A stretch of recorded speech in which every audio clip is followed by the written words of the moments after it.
रिको कच्छा पुराने कुएं के पास गाना पसंद करता था। एक रात उसने एक हल्की फुसफुसाहट सुनी, मदद करो यहां नीचे। रिको ठिठक गया। कोई आसपास नहीं था। क्या यह कोई भूत था, एक चाल? उसने धीरे धीरे कुएं में झांका और एक छोटी सी रोशनी देखी। यह एक दिया था जो फंस गया था, उड़ नहीं पा रहा था। रिको ने एक लता को एक डंडे से बांधकर उसे नीचे लोअरिंग किया और दिए को ऊपर चढ़ने में मदद की। दिया खुशी से झपकता है और उसके चारों ओर वृत्ताकार उड़ता है।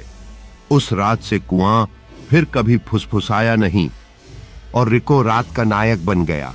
रिको तैराकी की एक लिली पत्ते पर बैठा है, तारों को देखता हुआ और संतोषजनक मुस्कान के साथ अपनी साहसी रात और दिए के साथ नई दोस्ती पर विचार करता है। सुबह की पहली किरणें उठते हुए रिको और दिया के बीच एक नई मित्रता की शुरुआत को चिह्नित करती हैं।